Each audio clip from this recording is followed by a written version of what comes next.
Christopher Berry-Dee has long been regarded as one of the most relentless explorers of the human soul at its darkest edge. His books do not merely recount the bloodstained details of crimes, they pull readers into the tangled web of psychology, intimacy, and the chilling paradoxes of love and violence. Sleeping with Psychopaths, a chilling study of the innocent lovers of savage murderers, is one of his most unsettling works because it does not solely focus on the killers themselves, but rather turns its gaze toward those who chose, or who were deceived, into sharing their lives, their beds, and sometimes even their futures with men and women who were capable of savage murder. This shift in focus opens a disturbing window into human vulnerability, blind affection, and the mysterious allure of danger. At the heart of this book is a haunting question. Why would someone love a psychopath? How can an innocent, often ordinary individual fall into the orbit of a killer whose inner world is defined by deceit, cruelty, and a complete lack of empathy? The answer is not simple, and Berry-Dee does not pretend that there is one neat explanation. Instead, he unravels layer after layer of stories, each case study like a jagged shard of glass that reflects both the horror of the crime and the tragedy of the lover who once believed they had found safety and warmth. These narratives compel us to confront the uncomfortable truth that human beings are not only drawn to light, but sometimes fatally attracted to darkness. When I first approached this book, I expected to hear about the psychopaths in clinical detail, the way a criminologist might present data and case files. Yet what struck me most was the vulnerability of the people who were entangled with these murderers. Their voices are filled with confusion, longing, and in some cases, a strange defiance of reality. It is easy for us, as outsiders, to look at them with judgment and wonder how they could not see the signs. But Berry-Dee challenges that instinct. He makes us consider how love itself, an emotion so often celebrated as pure and life-giving, can also become a veil that blinds, a weapon that disarms, or even a chain that binds someone to their own destruction. From the very beginning, the stories carry an unnerving intimacy. One moment we are reading about laughter over a shared meal, the warmth of a kiss, the plans of a couple dreaming of the future. The next moment, the curtain is pulled back and we realize that the person on the other side of the bed is a murderer, perhaps one who has taken many lives with cold calculation.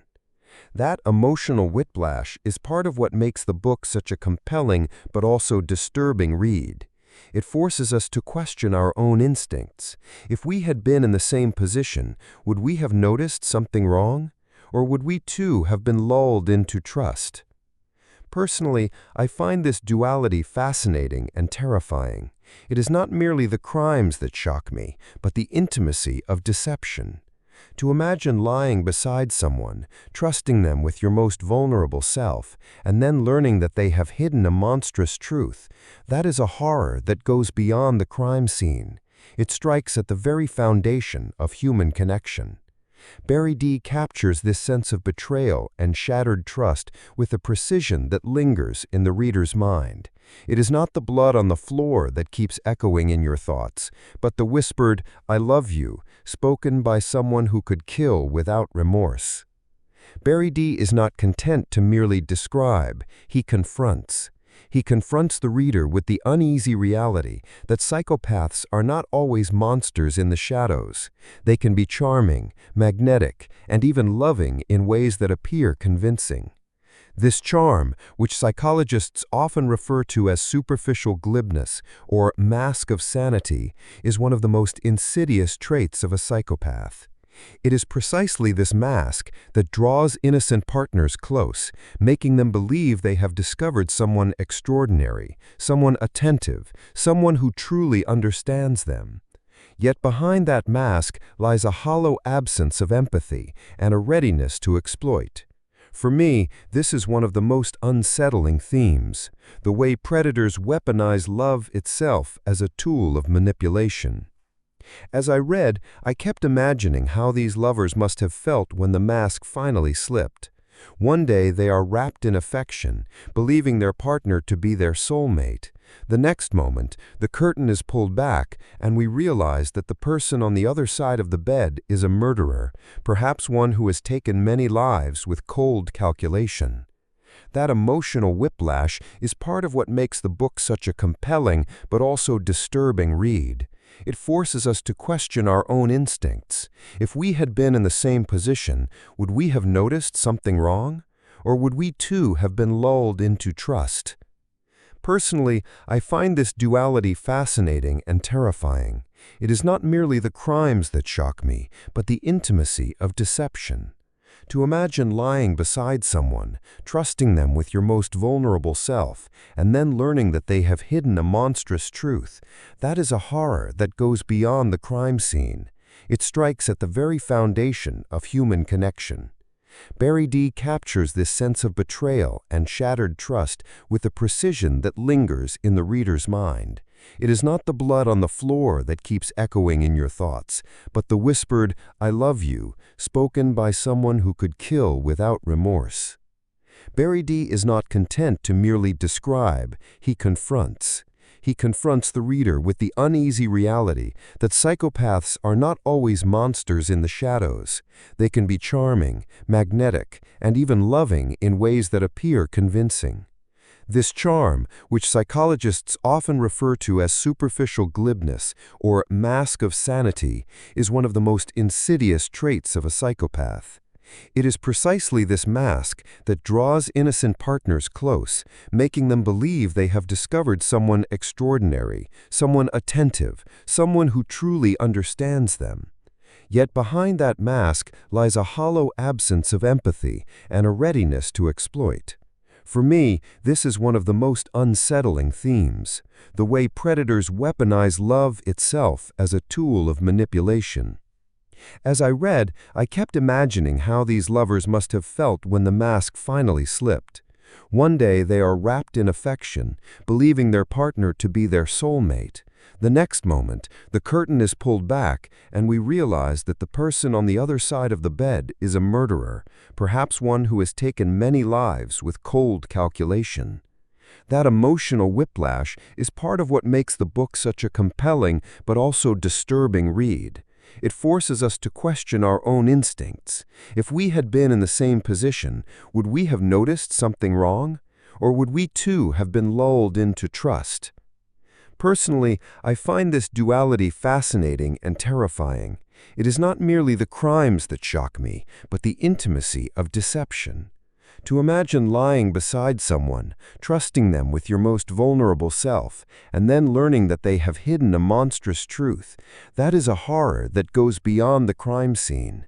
It strikes at the very foundation of human connection.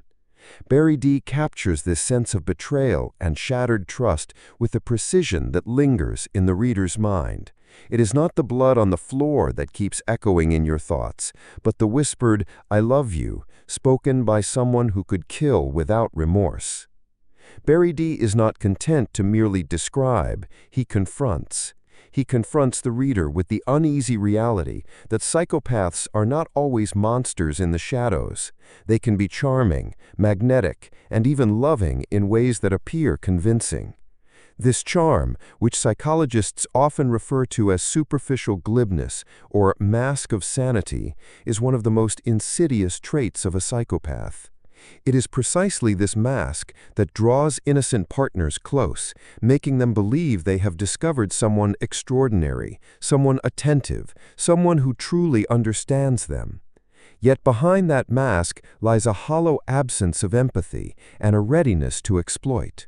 For me, this is one of the most unsettling themes, the way predators weaponize love itself as a tool of manipulation.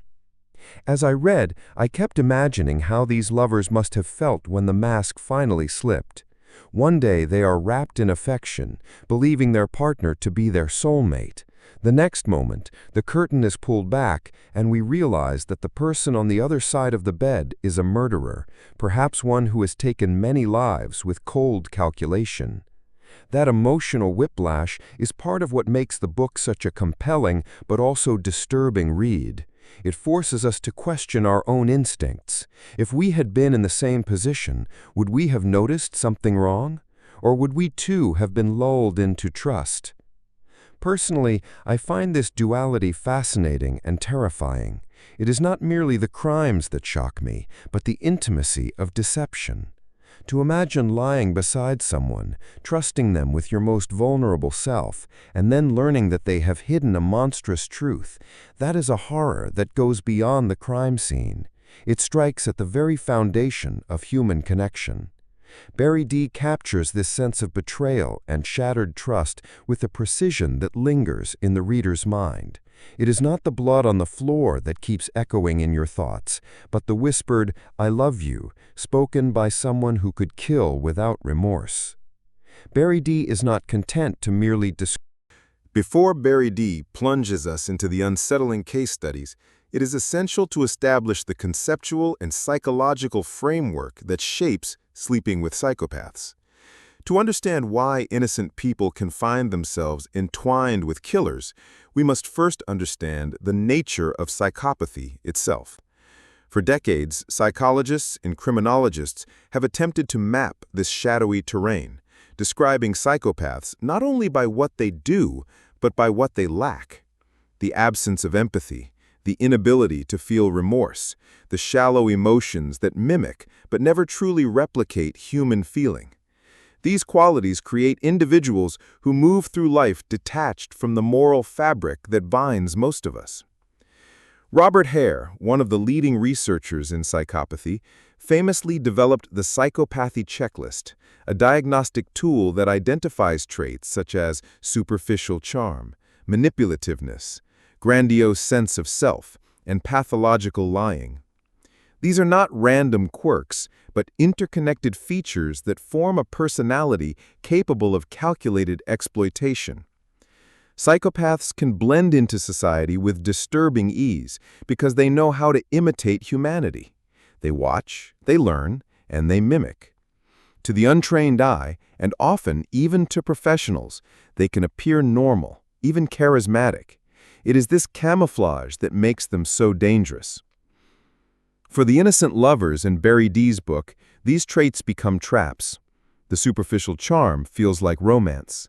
The manipulativeness feels like attentiveness. The pathological lying appears as mysteriousness or depth. In other words, the very red flags that should warn of danger are often misread as signs of passion or uniqueness. I find this both terrifying and deeply sad.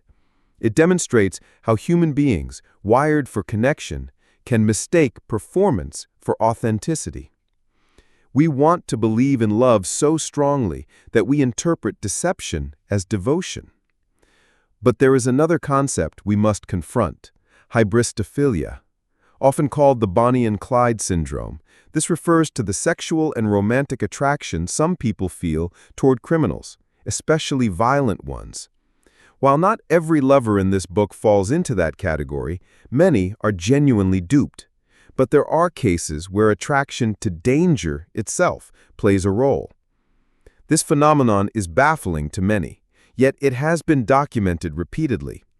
Infamous killers like Ted Bundy, Richard Ramirez, and Charles Manson received floods of letters from admirers during their trials and imprisonment. What is it that makes the dangerous so desirable? Some psychologists argue it is the allure of power. Others suggest it is the thrill of taboo, while others point to fantasies of saving or redeeming the sinner. Whatever the explanation, the fact remains that for some, the line between horror and desire is disturbingly thin. Personally, I wrestle with this idea. On the surface, I cannot fathom being drawn to someone who has committed atrocities. Yet when I consider society's fascination with true crime, the endless documentaries, podcasts, and dramatizations, I see echoes of hybristophilia in the culture at large.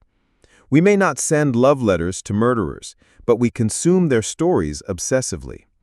There is perhaps a spectrum of attraction to darkness, ranging from curiosity to fantasy to full-blown obsession. Berry-Dee's book forces us to admit that the pull of the forbidden is not as alien as we would like to believe.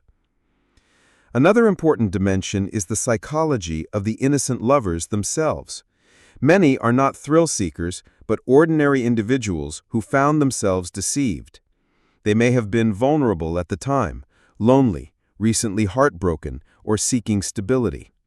Psychopaths, like predators in the wild, can sense vulnerability and exploit it. They know how to present themselves as exactly what the other person is looking for. If someone longs for security, the psychopath becomes protective. If someone craves excitement, the psychopath becomes adventurous. This chameleon-like ability allows them to slip seamlessly into their partner's desires, creating a bond that feels fated, but is in reality manufactured. From my own perspective, this adaptability is perhaps the most frightening trait of all. It means that anyone, regardless of intelligence or background, can be deceived if they meet a psychopath at the wrong moment. It is not a matter of being weak or foolish. It is a matter of timing, vulnerability, and manipulation. And once the bond is formed, breaking free becomes almost impossible without catastrophic revelation. If we look more closely at the psychological mechanics of these relationships, another theme emerges: cognitive dissonance. When the innocent lover begins to notice inconsistencies, the late nights, the unexplained absences, the strange gaps in their partner's stories, the mind resists the idea that the person they love could be dangerous. Instead of accepting the frightening possibility, they rationalize. He's just under stress, or she's been through a lot, become the mantras that preserve the illusion of normalcy. Psychologists tell us that human beings will go to extraordinary lengths to avoid the pain of confronting contradictory truths. To accept that the person you share your bed with is a killer would shatter not only your relationship, but your entire sense of judgment and safety. Thus, many innocent lovers unconsciously choose denial until reality forces its way in.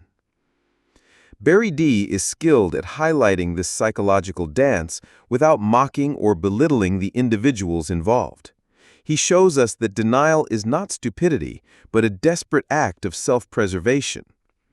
Personally, I find this profoundly human. We all practice small acts of denial in daily life, ignoring the health symptom we don't want to face, overlooking the flaws in a job we pretend to love, convincing ourselves that a toxic friendship is still worth saving. In the context of these lovers, however, denial becomes a matter of life and death. This recognition makes me less inclined to judge and more inclined to empathize. At the same time, there is a darker question. Do some of these lovers, even unconsciously, sense the danger and choose it anyway? The pull of the forbidden is powerful. For some, being close to someone dangerous can feel intoxicating, as though they're touching a forbidden flame. Here the concept of hybristophilia re-enters not as an aberration, but as a hidden impulse that may exist in more people than we realize. How else can we explain the enduring fascination with killers in popular culture? They are demonized, yes, but also mythologized, turned into dark icons whose stories grip millions. Perhaps the lovers in this book were not entirely different from the rest of us. Perhaps they simply walked a little further down a road we all secretly glance toward. This brings us to the cultural backdrop. In many societies, love is romanticized as all-powerful, capable of redeeming anyone. Tales teach us that devotion can break curses, heal wounds, and transform beasts into princes. Against this backdrop, it is not hard to see how someone might believe their love could fix a partner, even one who shows flashes of cruelty or darkness. The innocent lovers often believed they were offering salvation, that their loyalty could draw out the good hidden beneath the surface. Berry-Dee, however, makes it clear. Psychopaths do not change. Their nature is not softened by affection, nor reformed by loyalty. To love a psychopath is not to heal them, but to risk being consumed by their emptiness. Personally, this strikes me as the most tragic aspect of all. Love is supposed to be a force for good, a bond that enriches and strengthens. Yet in these stories, love becomes a weapon turned against the very person who offers it. It is a stark reminder that love, stripped of discernment, can be as dangerous as hatred. For me, this realization is sobering. It forces me to reconsider the balance between openness and caution in my own relationships. And it reminds me that vulnerability, while beautiful, must be tempered with awareness. In establishing this conceptual background, Berry-Dee equips the reader not only to understand the stories that follow, but also to reflect on their own lives. He is not writing for academic journals or clinical settings. He is writing for ordinary readers who may one day need to recognize the signs of manipulation in their own relationships. The result is a chilling blend of criminology, psychology, and cautionary tale. And as I prepare to follow him into the case studies, I carry with me both dread and gratitude. Dread for what I will read, gratitude for the awareness it may sharpen in me. Another crucial concept that frames Berry-Dee's study is the notion of the mask of normalcy. Psychopaths are not always the cold-eyed predators portrayed in films. Many wear the costume of the ordinary, and they wear it well. They marry, hold jobs, raise children, and participate in communities, all while hiding the void within. This dual existence creates fertile ground for deception. The lover sees the public mask, the charming partner, the attentive spouse, and assumes it reflects the truth. In reality, it is a stage performance, carefully. Technology adds another layer. In the age of the internet, killers gain platforms they never could have imagined decades ago. Fan pages appear, letters flow in, and in some cases, relationships begin between prisoners and admirers who have never met them in person. The psychology here overlaps with that of Berry-Dee's subjects: an attraction to danger, a belief in hidden goodness, a fantasy of redemption. But technology amplifies the reach, allowing obsession to spread across continents. The innocent lover is no longer just the spouse at home. It can be anyone with a Wi-Fi connection and a dangerous fascination. This global dimension makes Berry-Dee's work feel even more urgent. The stories he presents are not relics of the past, but warnings for the present. In an age where intimacy can be forged through letters, video calls, and online forums, the potential for psychopaths to manipulate grows exponentially. Personally, I think about how vulnerable people, those who are lonely, isolated, or yearning for connection, can become easy targets for this kind of predatory intimacy. It makes me view online relationships with greater caution, not out of cynicism, but out of awareness that charm and empathy can be simulated with frightening effectiveness. Yet amidst all this darkness, there is also a lesson in resilience. Some of the lovers in Berry-Dee's accounts eventually escaped, rebuilt, and found ways to make sense of their experiences. Their voices, though scarred, testify to the human capacity for survival. For me, this is a crucial part of the background. While the book explores horror, it also reveals endurance. It reminds us that even when love becomes a trap, people can find ways to reclaim themselves, though not without cost. As Part 2 develops, the reader begins to see the intricate web that connects psychology, culture, and personal vulnerability. Psychopaths are not simply killers. They are manipulators of intimacy. Their lovers are not simply victims. They are human beings whose deepest needs were exploited. And society is not simply an observer. It is a backdrop that sometimes enables fascination with darkness. This triangulation, individual, cultural, societal, forms the framework for the case studies that follow. For me, the value of this section lies in its ability to prepare the mind. Without it, the stories that come later might be dismissed as bizarre anomalies. With it, we begin to see that the dynamics of these relationships are not alien at all, but extensions of impulses, myths, and vulnerabilities that exist in us all. And that recognition makes the journey ahead not just chilling, but profoundly relevant.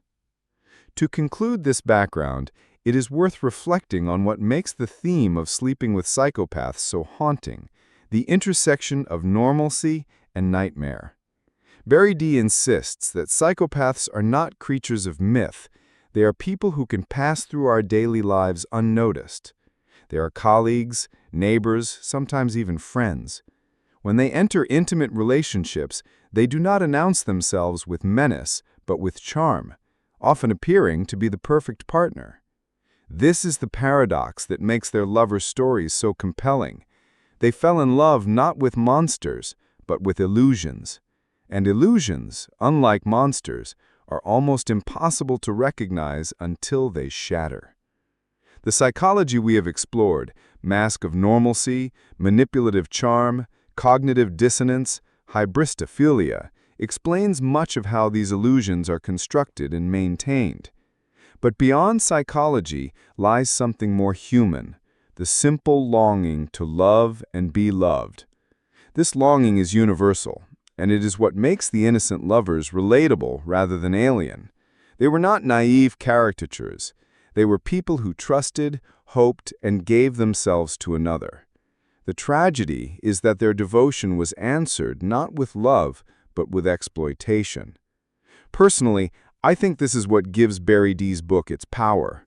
It is not simply a catalog of crimes, but a study of love at its most vulnerable. It forces us to admit that our strengths, loyalty, compassion, belief in redemption, can also be our weaknesses. It makes us cautious without making us cynical, aware without stripping us of the ability to connect. I leave this background section with a sobering sense of humility. None of us are immune. The right combination of charm and timing could deceive anyone. The lesson is not to abandon trust, but to temper it with discernment, to recognize that love must be accompanied by vigilance. Society, too, must recognize its role. When killers are turned into icons, when fascination crosses into glamorization, we create an environment that validates dangerous attraction. To counter this, we must not only educate ourselves about the warning signs of psychopathy, but also resist the cultural narratives that romanticize danger. Awareness is not paranoia, it is protection. Berry-Dee's book, unsettling as it is, becomes a tool of awareness, a kind of shield against the illusions that can ensnare the unwary. As Part 2 closes, the stage is fully set. We now carry with us an understanding of psychopathy as more than a diagnosis. It is a strategy of deception, a performance of intimacy, a manipulation of love. We understand the vulnerability of innocent lovers not as weakness, but as humanity. And we see the cultural currents that make fascination with killers both widespread and dangerous. With these lenses, we are prepared to enter the heart of Berry-Dee's book, the case studies of those who loved, trusted, and slept beside psychopaths. For me, this preparation feels necessary, like fastening a seatbelt before a turbulent ride. What lies ahead will be disturbing: stories of betrayal, violence, and unimaginable intimacy with evil. Yet I continue, not out of morbid curiosity, but out of the belief that to understand these extremes is to understand ourselves a little better. And if this knowledge can protect even one person from falling into the same trap, then the unease is worth enduring. The true weight of Sleeping with Psychopaths emerges when Berry-Dee moves from theory into lived reality, presenting the stories of men and women who shared their lives with killers. Each case study is more than a chronicle of crime. It is a portrait of intimacy poisoned by deception, devotion twisted into tragedy. As I step into these accounts, I carry the awareness built in the earlier sections. Psychopaths wear masks, lovers fall into traps, and society often misreads both. Yet even with this knowledge, the stories retain their power to shock, because they reveal just how deeply love can blind. Consider, for example, the case of a woman who believed she had married a protector. To her, he was attentive, strong, a man who could shield her from the harshness of the world. For years, their life together seemed stable, even ordinary. They hosted dinners, raised children, planned vacations. But behind the facade, he was leading a secret life of violence. When his crimes came to light, she was devastated, not only by the reality of what he had done, but by the betrayal of her trust.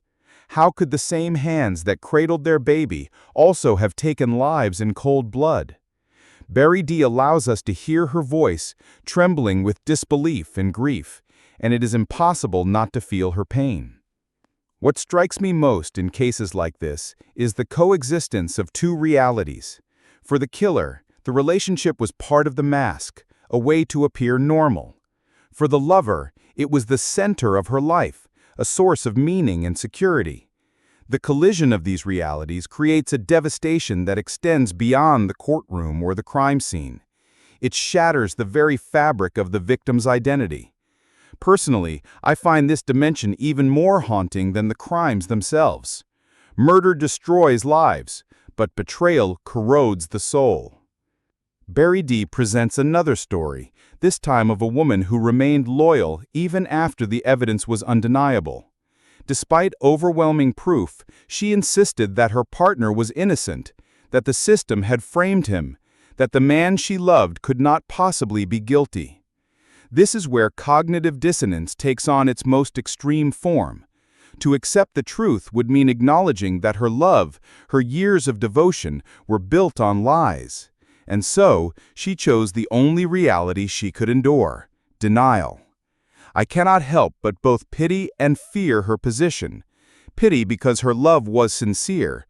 Fear because her refusal to accept reality reveals the terrifying grip that emotional bonds can hold. From my perspective, these cases illustrate the danger of assuming that love is always rational. Love is not a calculation of facts. It is an act of faith. And faith, when misplaced, can become a prison. It is easy for outsiders to judge, to say, "I would have left immediately." But Berry-Dee reminds us that leaving is not so simple when your heart is entangled, when your self-worth is tied to the belief that your love is real. Reading these stories, I am forced to admit that I too might hesitate, might rationalize, might cling to hope longer than logic would allow. As I journey deeper into these case studies, I realize that the horror does not lie only in the crimes, but in the ordinary tenderness that surrounds them. A kiss goodnight before bed, a whispered promise of tomorrow. These gestures, so familiar in any relationship, take on a grotesque quality when juxtaposed with murder. They force us to confront the possibility that intimacy can exist alongside savagery, that affection can coexist with violence. It is this paradox that makes Berry-Dee's work so chilling, and it is what makes me both dread and anticipate the stories still to come. One of the most haunting stories Berry-Dee recounts involves a man whose charm was almost theatrical in its intensity. He was attentive, witty, and knew exactly how to make his partner feel as though she were the most important person in the world. Friends envied their relationship, describing it as passionate, exciting, enviably romantic. Yet beneath this carefully constructed performance lay a man who stalked and murdered women with cold precision.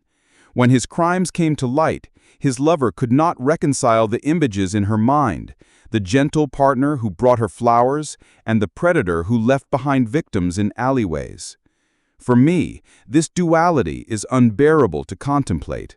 To imagine receiving affection from someone while knowing in retrospect that the same lips whispered to others before they screamed their last breaths, it creates a cognitive fracture that may never heal.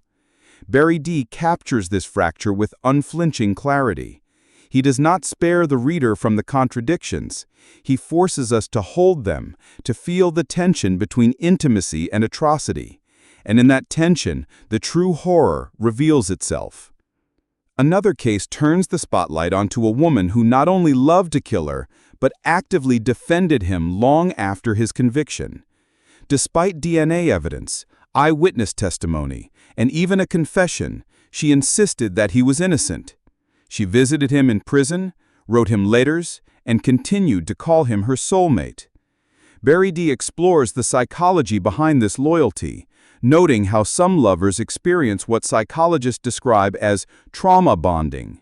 In such bonds, cycles of affection and fear create emotional chains stronger than reason.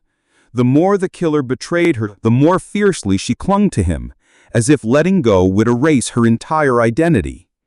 Personally, I find this form of devotion both tragic and terrifying.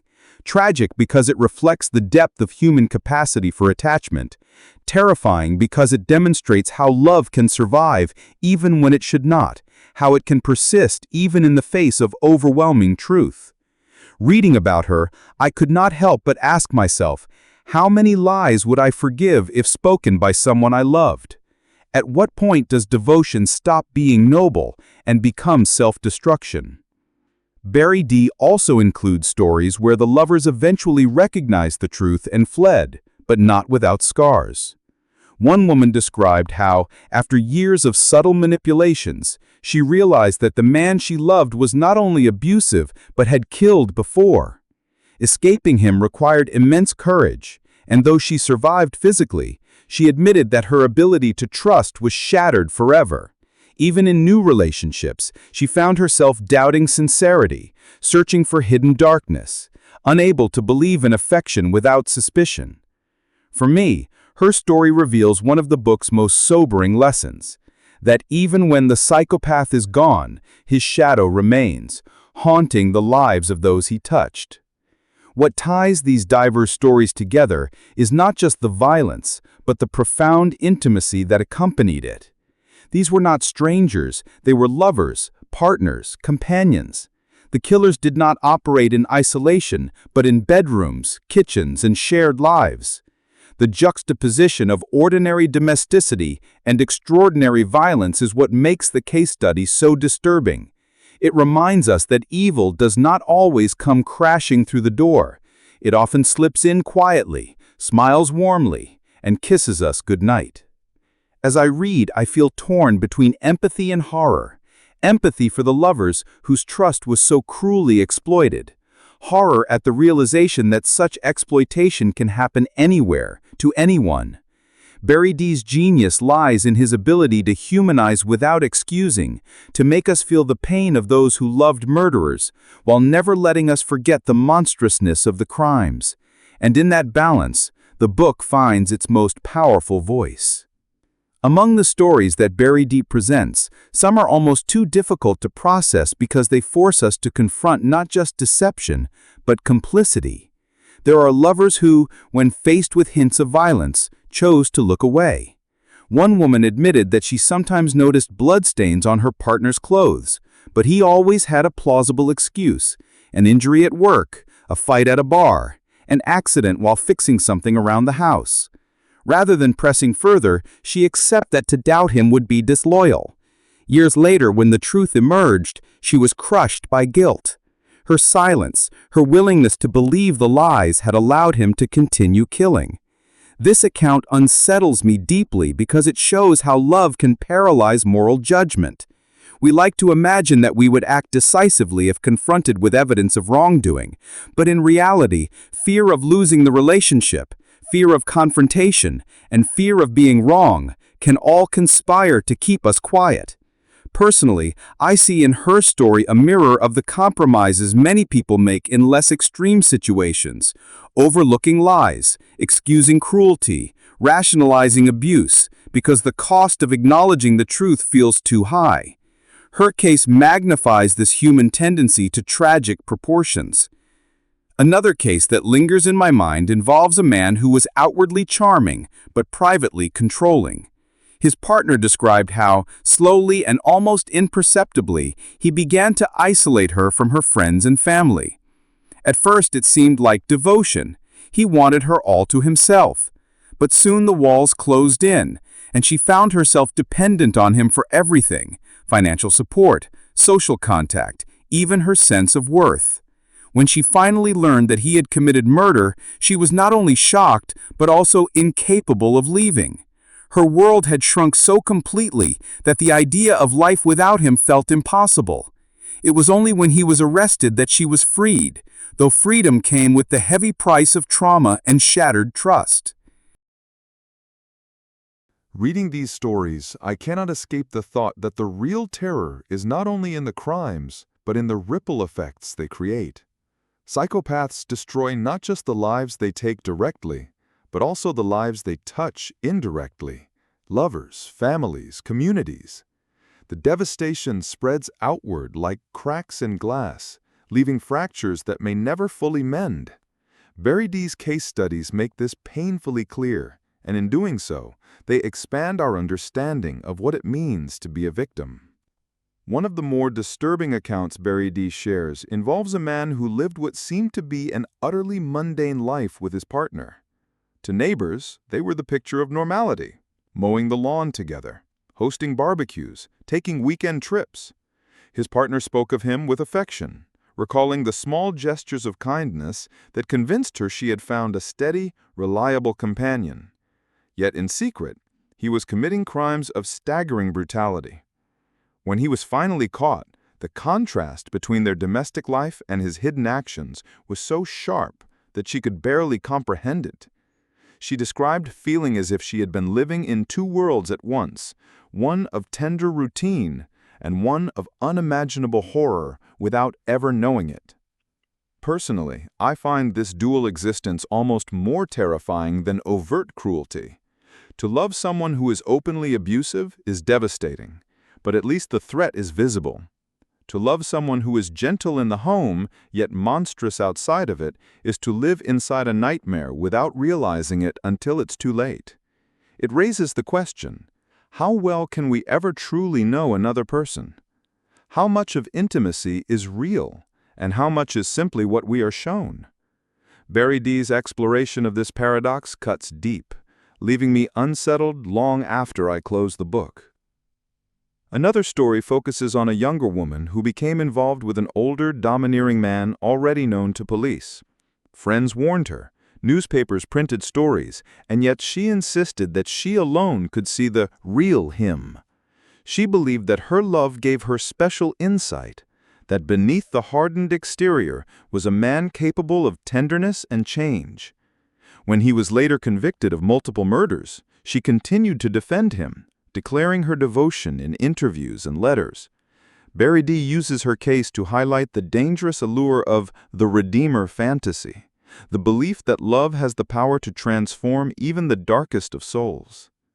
I find myself conflicted when reading her story. On one hand, her loyalty seems admirable in its intensity, a testament to the human capacity for forgiveness. On the other, it feels like willful blindness, a refusal to accept reality even when it screams in her face. Personally, I think this story illustrates how cultural myths about love, its redemptive, transformative power, can become weapons when applied to people incapable of change. It is a sobering reminder that love is powerful, but not omnipotent. There are also case studies where the innocent lover's realization came in a single, devastating moment. One man recounted how he came home to find objects hidden in his partner's belongings, items later identified as trophies taken from victims. In that instant, his world collapsed. The woman he had trusted, confided in, and dreamed of building a future with was exposed as a killer. He described feeling as if the floor had dropped from beneath him, leaving him suspended in disbelief. What haunted him most was not just the crimes, but the ease with which she had lied, smiling at him even as she concealed evidence of her savagery. For me, these moments of revelation are among the most powerful parts of Berry-Dee's book. They capture the raw, unbearable shock of betrayal at its deepest level. To love someone who is not who you thought they were is to lose not only them, but also yourself. The self that trusted, believed, and built a life on what turned out to be lies. These accounts made me reflect on how much of our identities are intertwined with the people we love, and how devastating it is when those foundations collapse. Through each case study, Berry-Dee builds a mosaic of pain, confusion, and shattered illusions.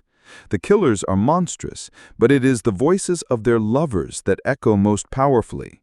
Their grief, their disbelief, their desperate attempts to make sense of the incomprehensible, these are the threads that stitch the book together. And in their stories, I see not just tragedy, but warning. A reminder of how easily love can become a trap, and how desperately we need to balance our longing for connection with the vigilance to protect ourselves. As the case studies accumulate, a pattern begins to emerge. Though each story is unique, different killers, different lovers, different circumstances, the emotional core is eerily consistent. It is the story of trust betrayed, of intimacy weaponized, of love turned into a prison. Berry-Dee's careful selection of accounts highlights not only the shocking crimes, but the psychological devastation that lingers in their wake. These lovers are left grappling not just with grief, but with questions that have no easy answers. How could I not have known? What does it say about me that I loved such a person? Can I ever trust again? Berry-Dee resists the temptation to reduce these people to mere footnotes in the lives of murderers. Instead, he gives them voice, allowing their confusion and pain to stand alongside the horrors committed by their partners. Personally, I find this one of the book's most important contributions.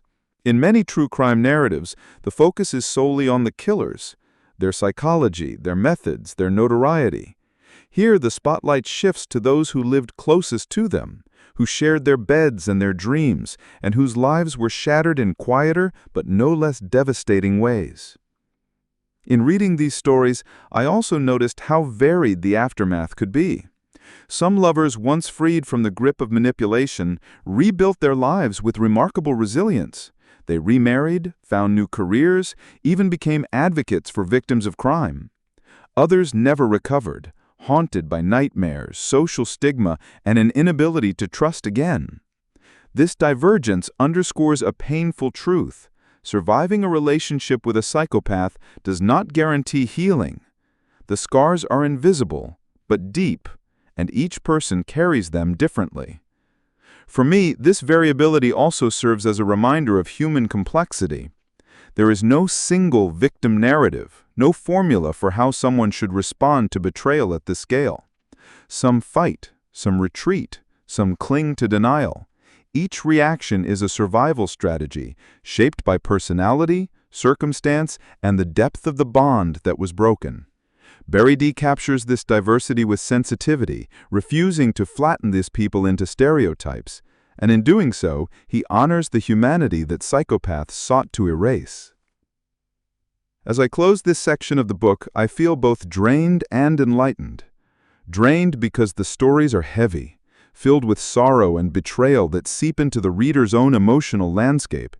Enlightened because they reveal truths that extend beyond the boundaries of true crime. They show us that evil is not always distant, that danger can wear a smile, that love can blind us even as it sustains us. More than anything, they force us to confront the fragility of trust and the devastating consequences when it is exploited. Berry-Dee leaves us with a sense of unease, but also with sharpened awareness. The case studies are not meant merely to horrify, but to instruct. They whisper a warning to every reader. Do not assume that intimacy is a shield against deception. Do not believe that love alone can transform darkness into light, and do not underestimate the skill of those who wear masks. With this warning echoing in my mind, I prepare to step into the next stage of Berry-Dee's work, a deeper exploration of the psychological and social dynamics that allows such relationships to exist in the first place. Having laid out the intimate case studies, Berry-Dee turns toward a broader analysis, seeking to understand not just the individual tragedies, but the psychological and social forces that make them possible.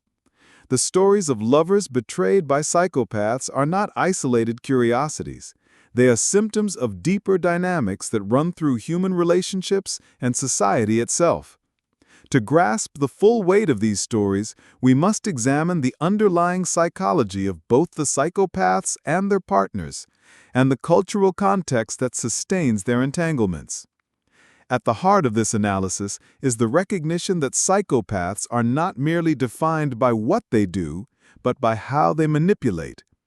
Their defining trait is the ability to mimic emotion without feeling it, to perform intimacy without ever experiencing it. This performance is so convincing because it draws upon cues observed in others. They learn when to smile, when to express concern, when to deliver affection, and they deploy these behaviors with the precision of an actor playing a role. For their lovers, the illusion is indistinguishable from reality. What appears as love is, in truth, strategy. Personally, I find this recognition devastating because it destabilizes our most basic assumption, that affection expressed is affection felt. Berry-Dee shows us that, in the hands of a psychopath, affection can be weaponized. From the perspective of the lovers, psychology provides its own explanations. Many were vulnerable at the time they met their partners, lonely, grieving, recovering from failed relationships, or seeking stability. Psychopaths, with their uncanny ability to read and exploit weakness, entered their lives like answers to unspoken prayers. They appeared to offer safety, passion, or redemption precisely because that was what the lover longed for. The bond, once established, became self-reinforcing. Acts of kindness, whether genuine or manipulative, deepened the sense of connection, while small signs of cruelty were rationalized away. This is how ordinary people find themselves bound to extraordinary evil, not through foolishness, but through the very human desire to be loved. Berry-Dee also considers the role of trauma bonding, a psychological phenomenon where cycles of affection and abuse create powerful attachments. When a psychopath alternates between charm and cruelty, between tenderness and terror, the lover becomes caught in a storm of conflicting emotions. The moments of affection feel magnified, precious oases in a desert of fear, and they bind the lover even more tightly to the abuser. Personally, I find trauma bonding one of the most insidious dynamics in these stories. It reveals how suffering itself can become a chain, how the very cruelty that should repel someone instead deepens their attachment. It is a paradox that challenges our assumptions about how love and abuse interact. Beyond psychology, Berry-Dee expands into the social dimension. He notes how cultural myths about love, particularly the belief that love can redeem anyone, create fertile ground for these tragedies. Fairy tales, films, and novels celebrate the transformative power of devotion, teaching us from childhood that persistence and loyalty can heal even the darkest of hearts. Against this backdrop, it is easy to see how someone might cling to a partner despite warning signs, convinced that their love could reveal a hidden goodness. Yet psychopaths are not beasts waiting to be transformed into princes. They are predators wearing crowns of charm. This cultural myth, when applied to them, becomes a death sentence. Personally, I think this cultural analysis is one of the most valuable parts of the book. It reminds us that we do not live in psychological isolation. The stories we consume, the ideals we inherit, and the fantasies we cherish all shape how we interpret love. If we believe too strongly in love's redemptive power, we may ignore the evidence of danger before us. Berry-Dee does not argue against love itself, but he cautions against blind devotion. Love must be paired with discernment, or it risks becoming a weapon turned against us. Another key element of Berry-Dee's analysis is society's morbid fascination with killers. From courtrooms packed with spectators to television dramas that glamorize the bad boy archetype, we cannot seem to look away from violence. This fascination does not exist in a vacuum. It shapes how killers are perceived, and, by extension, how their lovers interpret them. When a killer becomes a media spectacle, he's no longer just a criminal, but a character, a figure with mythic qualities that invite sympathy, curiosity, and sometimes even admiration. Berry-Dee points out how notorious killers often receive letters of adoration from strangers, sometimes even marriage proposals. These admirers are not all naive teenagers or thrill seekers. Some are educated, professional individuals who find themselves inexplicably drawn to men society deems irredeemable. Psychologists have debated this phenomenon for decades, labeling it hybristophilia. The reasons vary. Some are captivated by danger, others are convinced they alone can unlock the killer's humanity, and still others are drawn to the notoriety itself, eager to share in a twisted form of fame. Personally, I find hybristophilia deeply unsettling, not just because it defies logic, but because it reflects something darker in human nature. Our collective obsession with killers, whether in news headlines, documentaries, or Netflix dramas, suggests that the seeds of this attraction are planted in culture itself. While most people stop at curiosity, some walk further, crossing into intimacy. The line between fascination and devotion, it seems, is far thinner than we would like to believe. Yet while some are enthralled by killers, others react with condemnation toward their innocent lovers. Berry-Dee makes it clear that society often treats these individuals harshly, blaming them for being blind, complicit, or willfully ignorant. Instead of compassion, they encounter suspicion. "How could you not know?" becomes the refrain, as if love itself should function like a lie detector. This social judgment compounds their trauma, turning victims into outcasts. For me, this is one of the cruelest dynamics in the book. It is hard enough to discover that your partner was a murderer. It is unbearable to then face the scorn of neighbors, colleagues, and even family. These lovers are often forced into isolation, carrying shame that is not theirs to bear. Some lose jobs, some lose custody of children, others lose entire communities. Their lives are destroyed not only by the psychopaths they loved, but by the society that refuses to understand their plight. Berry-Dee's analysis suggests that this stigma arises from fear. We want to believe that killers are easily recognizable, that we would never fall for their charm, that the people who did must be foolish or complicit. By blaming the innocent lovers, we reassure ourselves that we are safe. But this reassurance is false, and Berry-Dee dismantles it ruthlessly. He reminds us that anyone, given the right circumstances, could be deceived. The harsh judgment of society is less about truth and more about denial. Our denial of vulnerability, our desperate insistence that evil is always somewhere else. Personally, I find this insight both sobering and liberating. Sobering because it means that I am not immune. Liberating because it removes the illusion that others are to blame for their suffering. Instead, it places responsibility where it belongs, on the psychopaths themselves. The lovers were not guilty, they were human, and their humanity was exploited. As Berry-Dee weaves together psychology and culture, a broader picture emerges. Psychopaths thrive not only because of their skills, but because of the myths, stigmas, and fascinations of the societies in which they live. They exploit not just individual vulnerabilities, but collective ones. In this way, the book becomes more than a study of personal relationships, it becomes a critique of how we, as a culture, enable and misunderstand the very predators who walk among us. One of the most disturbing dynamics Berry-Dee explores is trauma bonding. This phenomenon occurs when the abuser alternates between cruelty and kindness, creating a cycle that traps the victim emotionally. In the context of psychopaths and their lovers, trauma bonding explains why many remained loyal even after violence became evident. The rare moments of tenderness felt overwhelmingly precious, convincing the lover that the real person was the affectionate one, while the cruelty was just an aberration. This distorted perception makes escape incredibly difficult, because leaving would mean abandoning not only the relationship, but the hope that those tender moments could return.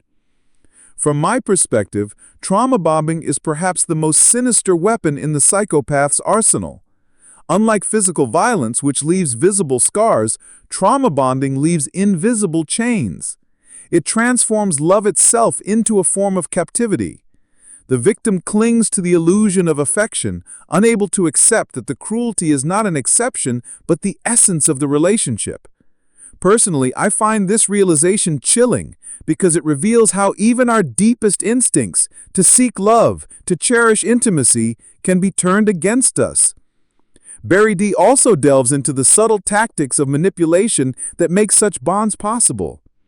Gaslighting is a recurring theme, the deliberate distortion of reality to make the victim doubt their own perceptions. Lovers described being told they were imagining. Personally, I see echoes of this dynamic far beyond the context of psychopaths. Gaslighting and manipulation exist in many unhealthy relationships, though not always tied to murder. The fact that these tactics appear on a spectrum makes Berry-Dee's analysis even more relevant. It is not only about extreme cases, but about understanding how deception and control can manifest in everyday life. The lesson here is universal. Vigilance is not paranoia when it protects the integrity of one's perception. The long-term effects on survivors of these relationships are profound. Berry-Dee describes how many lovers, even after escaping or after their partners were imprisoned, struggled with trust for the rest of their lives. Some could not enter new relationships, haunted by suspicion and fear. Others overcorrected, becoming hypervigilant, unable to relax in intimacy. A few even admitted to feeling lingering affection for the killers despite knowing the truth. This last detail is perhaps the most heartbreaking, that love, once formed, can persist even when it is poisoned. It reveals the depth of human attachment and the cruelty of manipulation that exploits it. I find myself reflecting on the resilience required to rebuild after such devastation.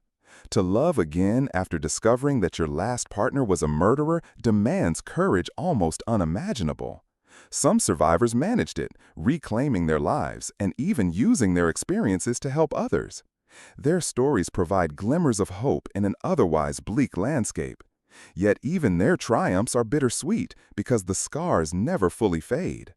They live with the knowledge that intimacy once betrayed them in the most catastrophic way, and that knowledge shadows every new connection. Berry-Dee's exploration of these long-term effects reinforces a crucial point. The damage inflicted by psychopaths extends far beyond the immediate victims of murder. It ripples outward, leaving psychological wreckage in the lives of those who love them and sometimes in the lives of those who merely knew them. In this sense, psychopaths are not only killers of bodies, but destroyers of trust, sowers of doubt, architects of despair. Their crimes do not end at the crime scene. They echo in the hearts of survivors for years, sometimes for lifetimes. As Berry-Dee widens his scope, he emphasizes that the psychology of these relationships cannot be separated from the social structures that surround them. Culture, community, and even the justice system all play roles in shaping how innocent lovers are treated and how psychopaths are able to maintain their deceptions. The stigmatization of victims, for example, often drives them into silence, preventing them from seeking help. Friends who notice warning signs may hesitate to speak, afraid of overstepping or of alienating the person they care about. In this way, silence becomes a cocoon in which manipulation thrives. Berry-Dee suggests that our collective reluctance to confront uncomfortable truths enables psychopaths to flourish. We prefer neat categories, villains who look like villains, victims who act like victims, because they protect us from ambiguity. But psychopaths are masters of ambiguity. They appear as charming neighbors, loving partners, respectable employees. Their lovers, meanwhile, may not behave the way we expect victims to behave. They defend their partners, minimize concerns, or even deny obvious evidence. To an outsider, this looks like complicity. To Berry-Dee, it is the predictable result of psychological entrapment. Personally, I find this perspective refreshing because it challenges the simplistic judgments we often make. It forces us to sit with the complexity of human behavior rather than retreating into easy blame. Another point Berry-Dee raises is the role of gender expectations. Many of the cases involve women deceived by male killers, and cultural narratives about femininity, nurturing, forgiving, endlessly loyal, made them especially vulnerable to manipulation. Some believed it was their duty to stand by their man, even in the face of suspicion or abuse. On the other hand, the few male lovers who appear in these stories faced their own set of cultural barriers, such as the stigma of being weak if they admitted being manipulated by a partner.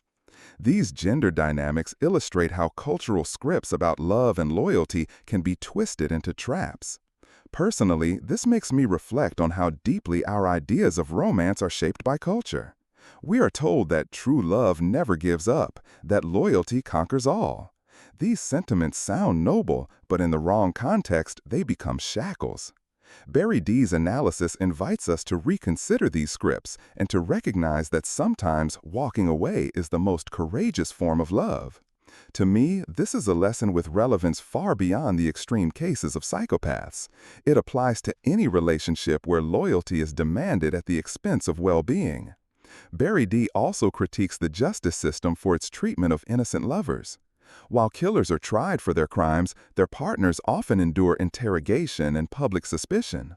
Some are dragged into the media spotlight, their lives dissected by journalists eager for sensational angles. Others face legal repercussions, not because they were complicit, but because prosecutors seek to prove negligence or obstruction. The line between victim and accomplice becomes blurred, and many suffer reputational damage from which they never recover. For me, this raises an important question. How can justice be served when it extends punishment to those who are themselves deceived? What emerges from Berry-Dee's analysis is a sobering picture. Psychopaths do not act in isolation. They exploit not only their partners, but the structures of culture, gender, and justice that surround them. Their power lies not just in their personal cunning, but in society's blind spots. Our myths about love, our stigmas against victims, our fascination with killers, our hunger for easy answers. By exposing these blind spots, Berry-Dee challenges us to confront the uncomfortable possibility that we too enable these dynamics by refusing to look too closely at the truths we would rather avoid. As I finish this section, I feel the weight of his message pressing in. The psychology of psychopaths explains their behavior, but the psychology of lovers and the culture that surrounds them explains why their deceptions succeed. It is not enough to study killers alone. We must study the contexts in which they thrive. That is the true value of Berry-Dee's work, and it is what makes this analysis not just informative, but transformative. As Berry-Dee draws this analysis to a close, he circles back to the central paradox of his book. Love, the force most associated with safety and intimacy, can also become the very mechanism through which people are destroyed. Psychopaths do not win by brute strength alone. They win by weaponizing affection. They create illusions of care, loyalty, and romance, and in doing so, they transform their lovers into both shields and victims. This inversion of love into exploitation is the true horror of the stories, and it is what lingers long after the details of specific crimes fade. One of Berry-Dee's most powerful insights is that the vulnerabilities exploited by psychopaths are not weaknesses to be ashamed of, but universal aspects of the human condition. To long for connection, to trust, to hope for redemption, these are not flaws, but deeply human desires. What makes psychopaths dangerous is not that they prey on the foolish, but that they prey on the very qualities that make us human. Personally, I find this perspective both unsettling and strangely comforting. Unsettling because it means no one is immune. Comforting because it reminds us that victims are not culpable for being deceived. They were targeted precisely because they were capable of love. Berry-Dee also emphasizes the ripple effects of these relationships. The damage does not end with the arrest of the killer or the escape of the lover. It continues in the form of stigma, fractured identities, and mistrust carried into new relationships. Communities too bear scars, as neighbors and colleagues grapple with the realization that a murderer lived among them unnoticed. In this sense, psychopaths do not simply destroy lives, they erode the social fabric of trust itself. For me, this is one of the most chilling aspects of the analysis, the recognition that intimacy with evil leaves echoes that reverberate far beyond the crime scene. Yet Berry-Dee does not leave us without hope. By exposing the mechanics of manipulation, he arms readers with awareness. Knowledge, he suggests, is the first line of defense. To understand how psychopaths operate is to be less vulnerable to their illusions. To recognize the cultural myths that enable them is to begin dismantling their power. To offer compassion rather than judgment to innocent lovers is to create an environment where victims feel safe to speak, breaking the silence that psychopaths rely upon. Personally, I take from this section a renewed respect for the importance of awareness in relationships. Love should not be blind, it should be clear-eyed and discerning. Affection should not demand silence, it should invite honesty. Loyalty should not erase boundaries, it should strengthen them. These lessons, distilled from the extremes of Berry-Dee's case studies, apply not only to those who slept beside killers, but to anyone who has ever loved. With this analysis complete, the book prepares us for its conclusion. We have journeyed through intimacy and betrayal, through psychology and culture, through stigma and survival. What remains is to reflect on what all of this means, not just for the lovers whose stories haunt these pages, but for us, the readers who must carry these lessons into our own lives. Berry-Dee's final message is not one of despair, but of vigilance, resilience, and the sobering recognition that love, though powerful, must always walk hand in hand with truth. As Sleeping with Psychopaths moves toward its conclusion, Berry-Dee shifts from recounting tragedies and analyzing patterns to reflecting on the larger meaning of it all. The stories of the lovers, as harrowing as they are not meant to be consumed as grim entertainment. They are warnings, lessons, reminders of both the vulnerability and resilience of the human heart. What makes the book so unsettling is not simply that killers existed, but that they were loved, trusted, and even defended by people who believed they had found intimacy. The true horror lies not in the crimes alone, but in the realization that love itself can be exploited, that the most sacred bonds can be twisted into shackles. Berry-Dee underscores a theme that has threaded through the entire book: knowledge is protection.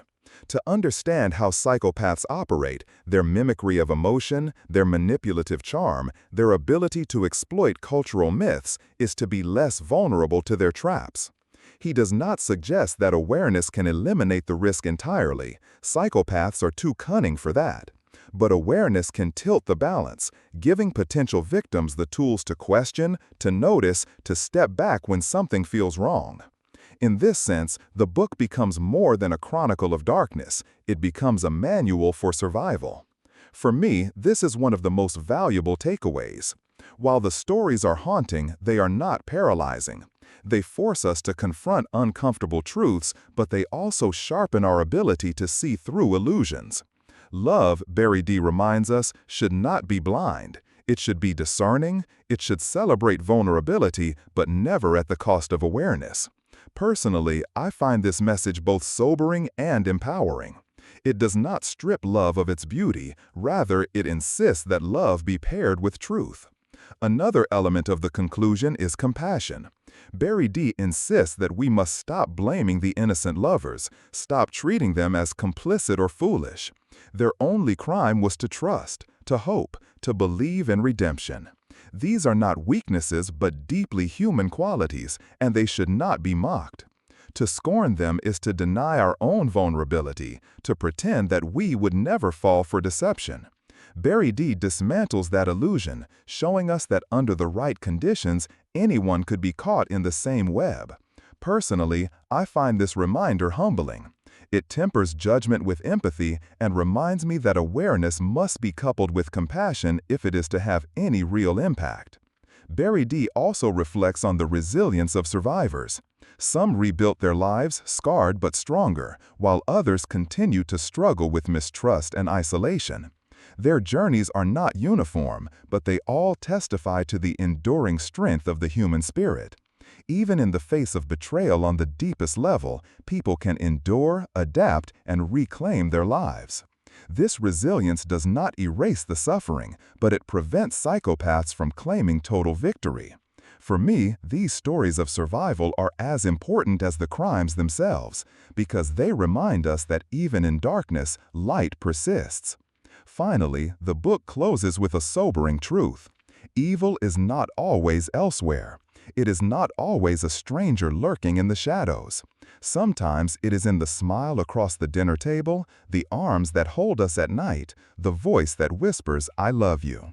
This is what makes Berry-Dee's work so haunting and so necessary. It forces us to look not outward but inward, to question our assumptions about intimacy, to acknowledge that love can both heal and destroy. The lesson is not to abandon love, but to recognize its risks, to pair it with vigilance, and to honor the courage of those who survived its betrayal. As Berry-Dee draws his work to a close, he circles back to the paradox that lies at the heart of every story. The human ability to love deeply is both our greatest strength and our greatest vulnerability. It is what makes life meaningful, what binds families and societies together, but it is also what leaves us exposed to deception and exploitation. Psychopaths understand this paradox instinctively. They do not need to feel love themselves to recognize its power. They only need to imitate it convincingly enough to capture the trust of others. In the end, their crimes are not only acts of violence, but acts of betrayal, profaning the very thing that gives human existence its tenderness. Berry-Dee is careful not to leave the reader in despair. He emphasizes that the stories we have read are extreme, but the lessons drawn from them have universal application. We may never encounter a murderer in our personal lives, but we all encounter deception, manipulation, and betrayal in smaller forms. The warning, then, is not just about avoiding psychopaths, but about learning to guard our hearts without hardening them, to trust wisely rather than blindly. Personally, I find this lesson profoundly moving. It reframes the book from a gallery of horrors into a meditation on the human condition. The compassion Berry-Dee extends to the lovers is also extended to his readers. He seems to say, do not assume you are immune, but do not despair either. To acknowledge vulnerability is not to invite defeat, but to take the first step toward protection. This balanced tone is what gives the conclusion its power.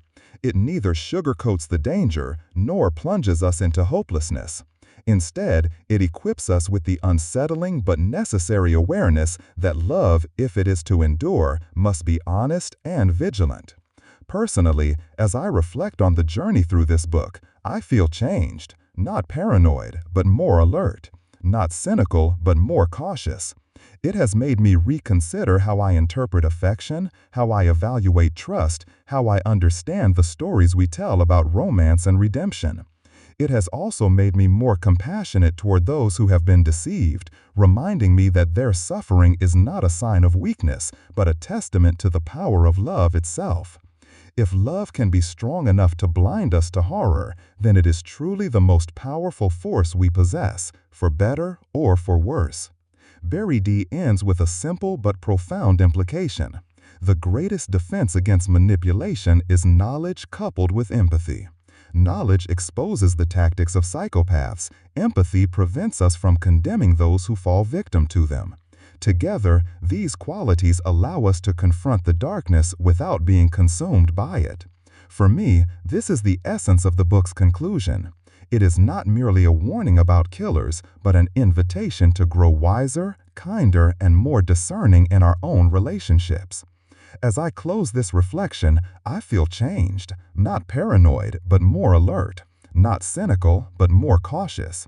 It has made me reconsider how I interpret affection, how I evaluate trust, how I understand the stories we tell about romance and redemption.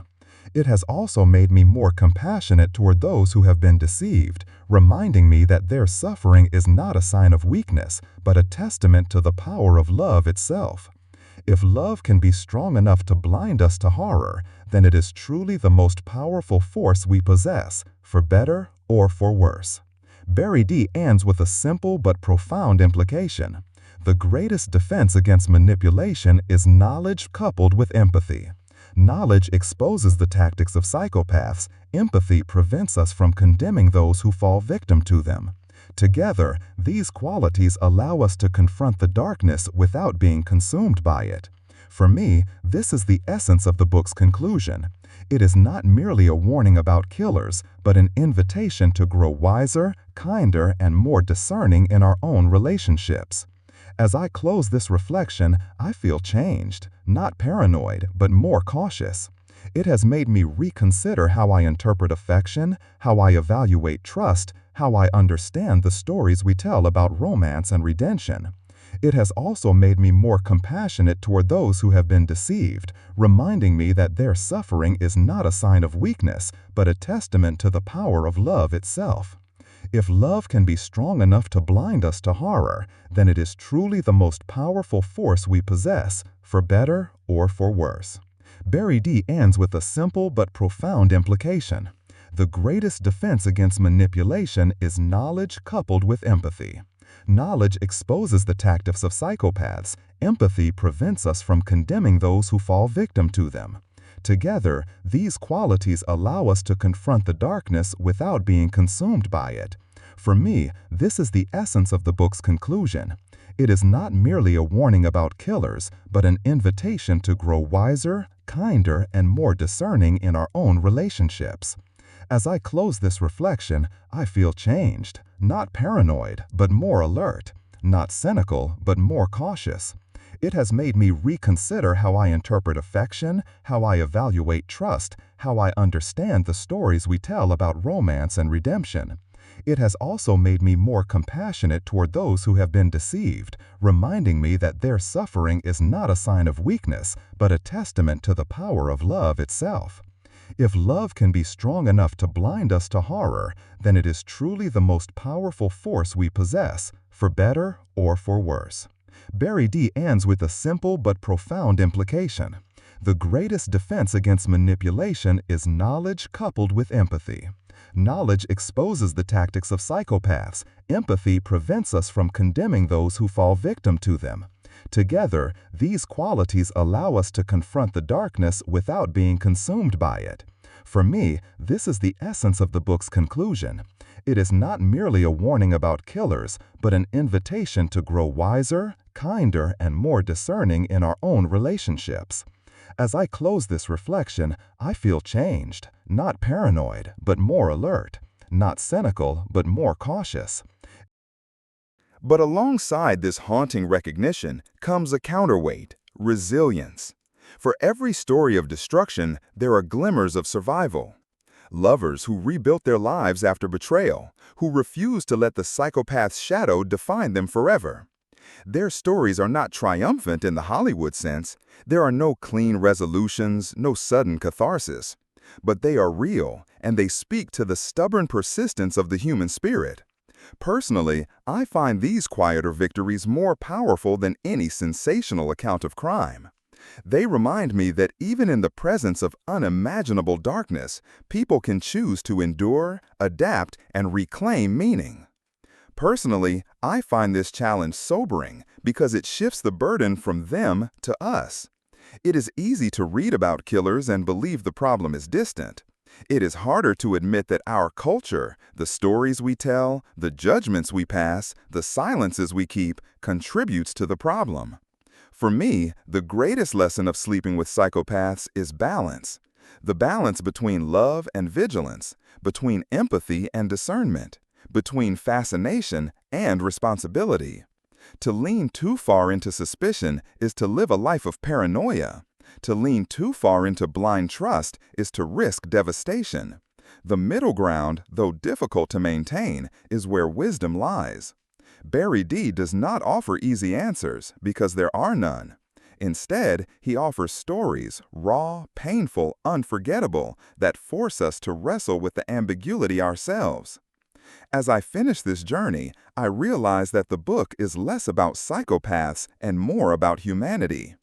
It is about the fragility of trust, the power of love, the resilience of survivors, and the ways in which culture both protects and endangers us. It is about the unsettling truth that intimacy can conceal horror, and the hopeful truth that awareness can protect us from it. Personally, I leave the book not only disturbed, but also strengthened. It has made me more cautious, yes, but also more compassionate, more willing to see the humanity in others, even when that humanity has been exploited. Berry-Dee ends his work without false optimism, but with clarity. Psychopaths will always exist. Deception will always be a risk. But with knowledge, with empathy, and with vigilance, we can reduce their power. That, perhaps, is the most important takeaway. That while love can blind, awareness can illuminate, and together they can help us navigate the perilous but essential act of trusting another human being. As the final pages of Sleeping with Psychopaths fade, I am left with the sense that Berry-Dee has accomplished something unusual in true crime writing. He has not only exposed the horrors of killers, but illuminated the quiet tragedies of those who love them. These lovers are not merely footnotes in criminal history. They are the human cost, the collateral damage of deception. Their stories remind us that evil does not only take lives, it also corrupts trust, distorts intimacy, and shatters identities. The book lingers because it does not allow us to look away. It demands that we face the uncomfortable possibility that intimacy itself can be dangerous, that the person who holds us close may not always be who they seem. This is a truth we resist because it undermines the comfort of love, the sanctuary of partnership. Yet it is a truth worth facing because denial leaves us defenseless. Berry-Dee's work equips us with the tools to see more clearly, to question without paranoia, to trust without blindness. Personally, I find this conclusion both unsettling and empowering. Unsettling because it forces me to acknowledge my own vulnerability. Empowering because it gives me a framework for navigating it. I cannot control the existence of psychopaths, but I can control how I respond to charm, how I interpret affection, how I balance loyalty with vigilance. In this sense, the book functions not only as a collective of stories, but as a kind of survival guide. One written not in abstract theory, but in the lived experiences of those who suffered. Personally, I take away the most important lesson: empathy. The innocent lovers, so often mocked or blamed, deserve understanding rather than scorn. Their pain is real, their confusion profound, their humanity undeniable. To dismiss them is to deny our own susceptibility. To empathize with them is to recognize that vulnerability is part of being human, and that none of us are immune to deception. This shift in perspective is, I believe, one of the book's greatest gifts. In closing, Berry-Dee's message is stark but clear. Love is powerful, but it is not infallible. It can uplift, redeem, and inspire, but it can also blind, bind, and destroy. To navigate love wisely is to embrace it fully while guarding against its distortions. This balance is not easy, but it is essential. And perhaps this is the paradox that makes the book resonate so deeply. It reminds us of both the beauty and the danger of giving our hearts away. For me, finishing Sleeping with Psychopaths is not the end of a story, but the beginning of a reflection. It leaves me more cautious, more compassionate, and more determined to approach intimacy with both openness and discernment. It is a haunting book, yes, but also a clarifying one. And in that clarity lies its true power. Not just to disturb, but to protect, to teach, and to remind us that even in the darkest places, awareness can be a form of light.